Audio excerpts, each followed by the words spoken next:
everyone, and welcome to Plugged into Heritage. Today we are filming from the Tilley House to tell you not about history, but Herstory, and all about the life of Miss Marianne Grey Otty. Joining us today we have Bruce Thompson, President of Queens County Heritage. So Bruce, what can you tell us about Miss Otty? Well, hello everyone and welcome once again. Marianne Grey Otty is a very famous name in the Gagetown community and really across Queens County.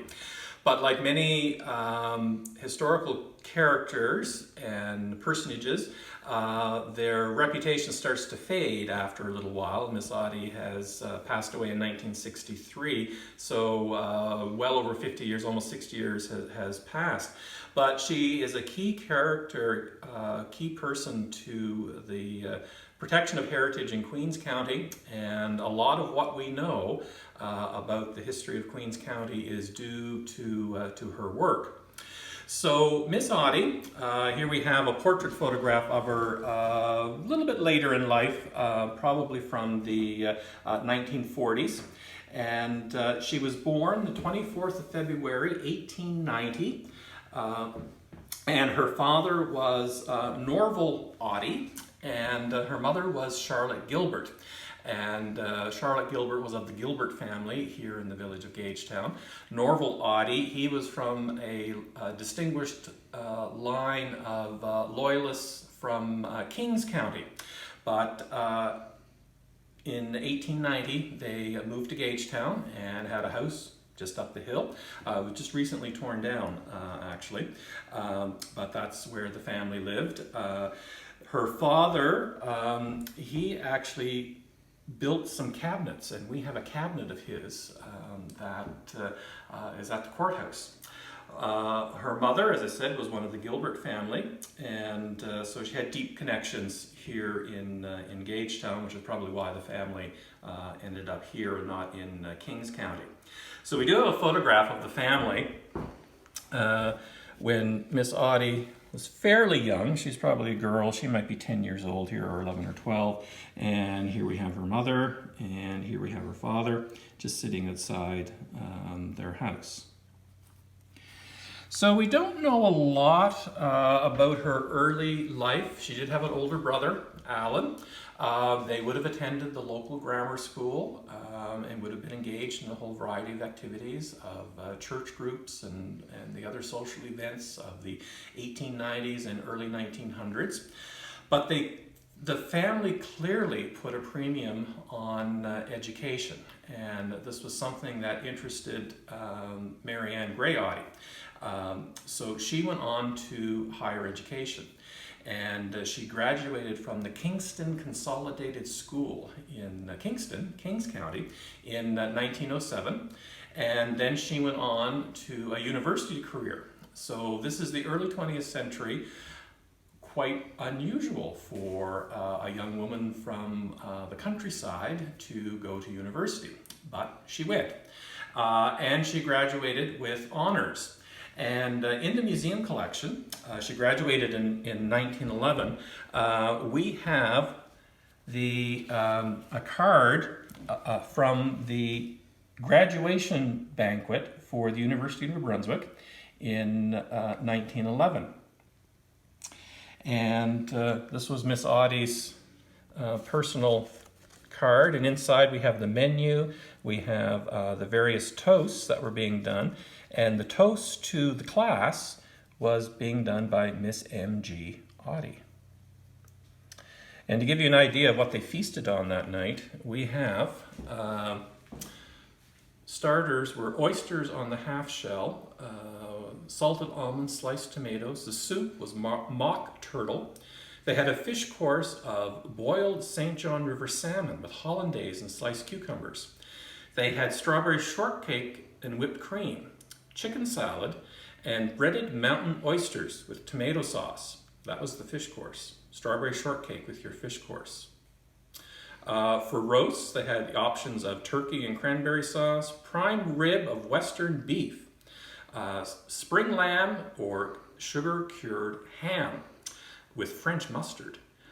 Vegetables, they had creamed potatoes, French peas, and asparagus on toast. They had a pastry course of plum pudding with hard or brandy sauce, apple pie, lemon pie, rhubarb pie.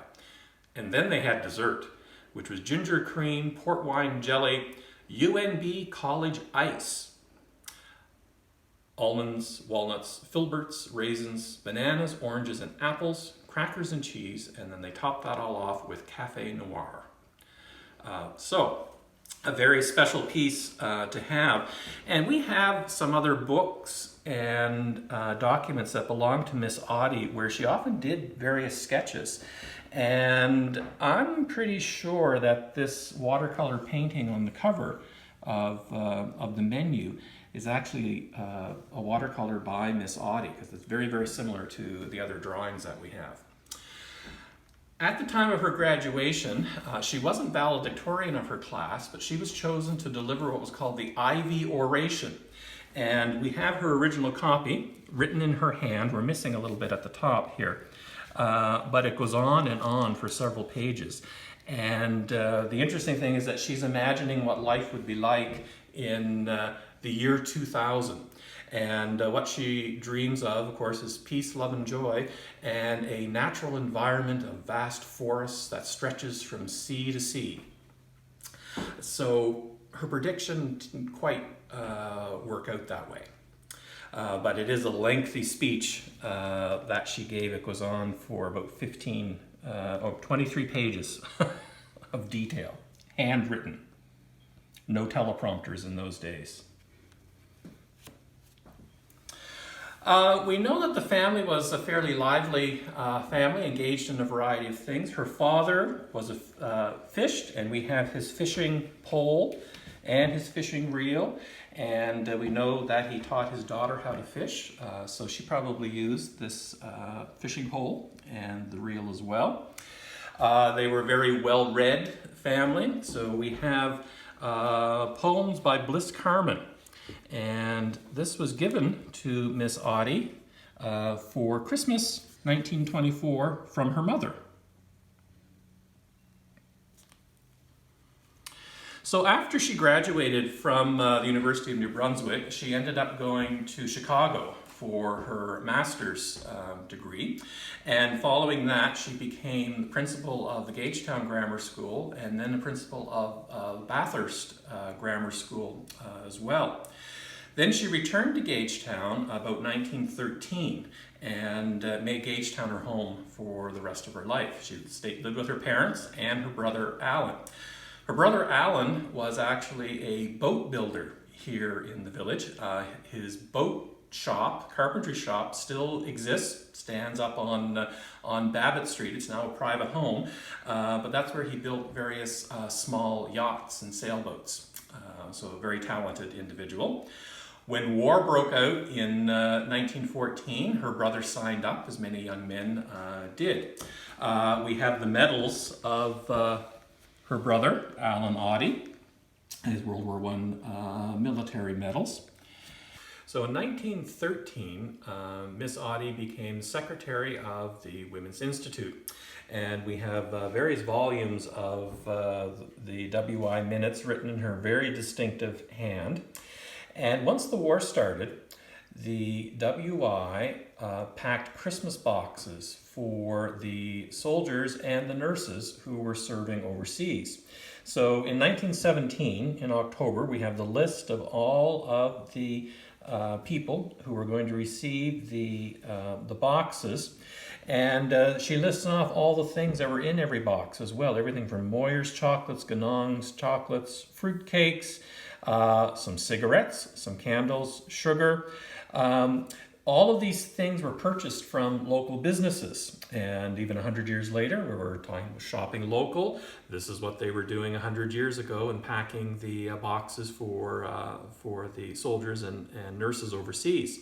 So after they paid all the expenses, Miss Otty notes a discount, however, was kindly allowed by each local merchant. And after all the bills were paid, $8.90 remained, which the members generously agreed to give to the fund to provide comforts for the men of D Company, 5th CMR, under Lieutenant Alan Otty, her brother. So that was written on October 30th, 1917. Little did Miss Otty know that that very day her brother was engaged in battle at Passchendaele in Europe, and he was killed in action that very day. The very next year, when they were looking at packing the boxes, there are a couple of things that stand out. In late October, they mentioned it was decided to make the contents practically the same as the preceding Christmas and to raise funds for the boxes by direct contribution. The outbreak of influenza making an entertainment or social evening impossible.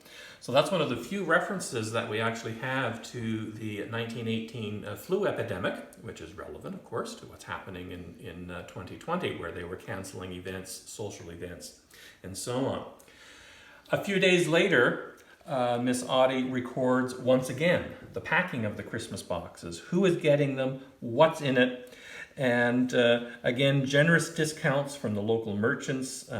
When all expenses were paid, and I'll flip over to the next page, $9.70 remained, which was generously donated to assist in sending Christmas parcels to the men of D Company, 5th CMR, which was commanded last year by the late Lieutenant Alan Otty.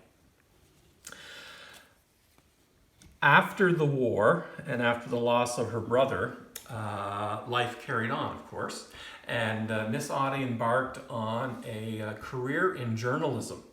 And over the course of her career as a journalist and author, she participated in various clubs and so on. And we have a whole series of pins that belong to her as well, press club pins, and member of the Women's Institute. And she was a tennis champion.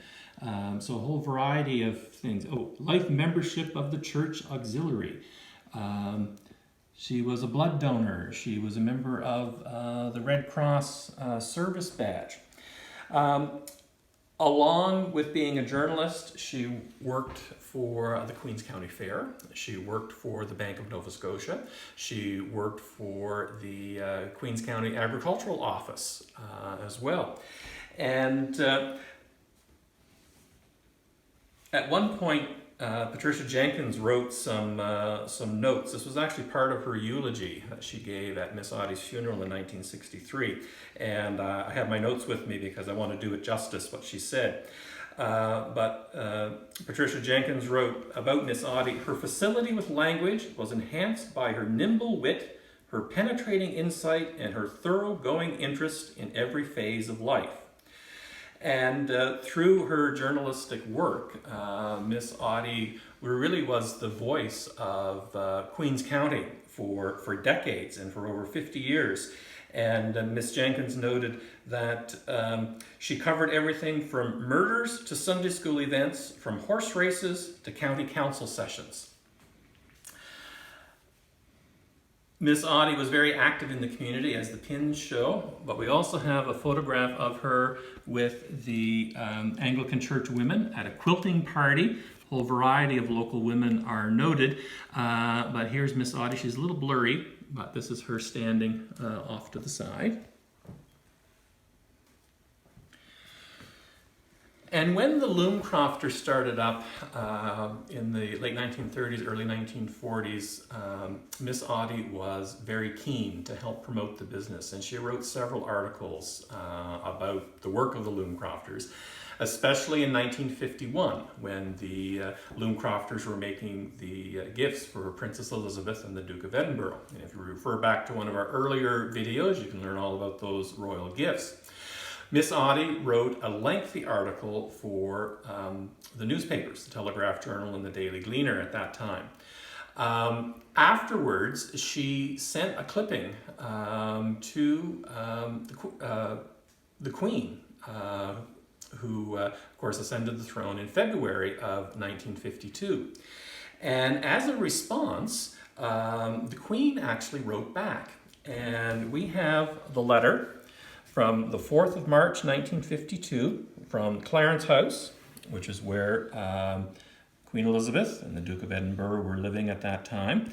It's edged in black for mourning for the king. And I say it's from the Queen, but it's not really directly from her. It's from one of her secretaries, Martin Charteris, who was an assistant private secretary at that time and eventually became her private secretary. And if you are fans of watching The Crown, you know the whole drama surrounding Martin Charteris and being private secretary and his relationship with the Queen. So we have a letter from the Queen through Martin Charteris sent to Miss Otty, thanking her for the expressions of sympathy and for the article about the motor rugs and the royal gifts. In 1957, as a thank you for her many years of service to the community got together and gave her a surprise party to raise funds for her to finally visit Europe and visit the grave of her brother Alan Otty, which her parents, of course, couldn't afford to visit, and she had never visited.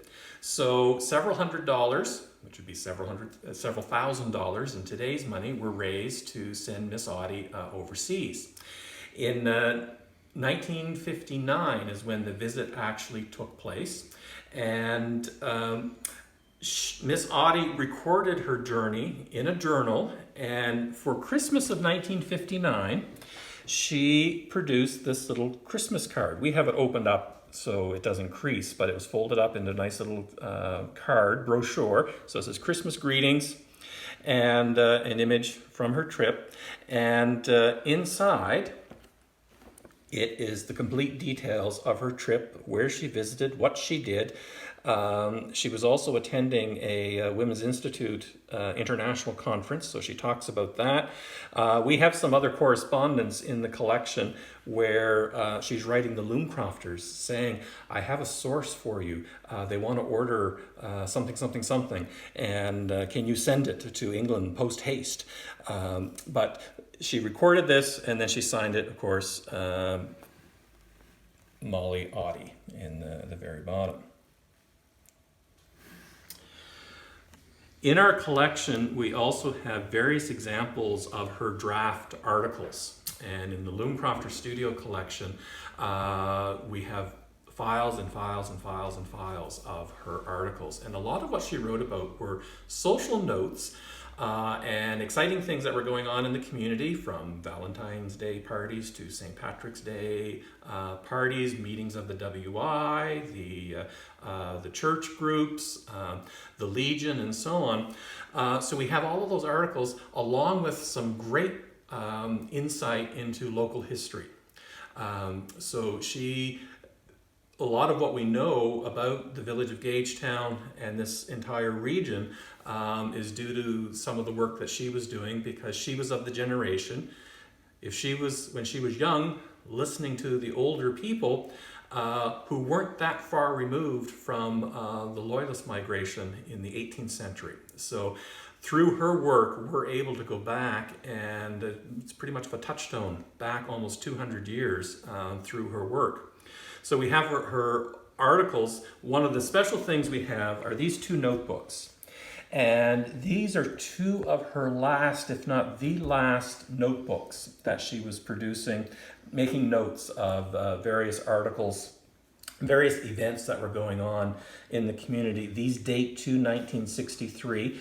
She has a year on the cover, but within the book she doesn't really date the articles that she's drafting, but it's really interesting to read them. Whether they were published or not, we don't know, but these are the things that she was submitting.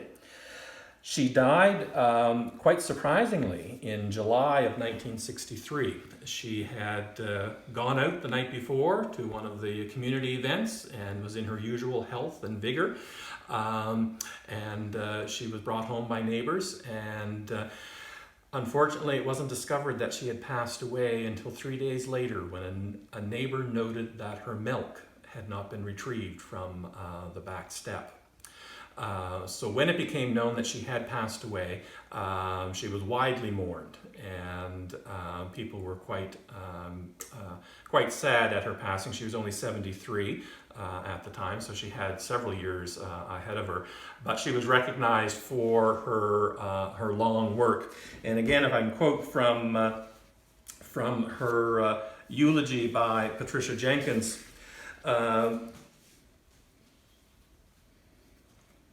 Miss Jenkins observed, "We shall remember her, and we shall miss her wit, her wisdom, her services to the community, her writing, but most of all, we shall miss her genuine everyday kindness and her smile." Of course, her work did continue. In the 1950s, she had been a primary advocate for the restoration of the Tilley House as a county museum. She didn't live long enough to see that come to fruition, but here we are, standing in the kitchen of the Tilley House as the Centennial Project in 1967. So we very much credit her with spearheading this project. And just to finish off, in paying tribute in 1963, Pat in her eulogy went on to say, "It is scarcely fair to try to pay a fitting tribute in a short space to Marianne Grey Otty, whose ability ranged from being a crack rifle shot to history, art, philosophy, government, and the church." And here at Queens County Heritage, we agree.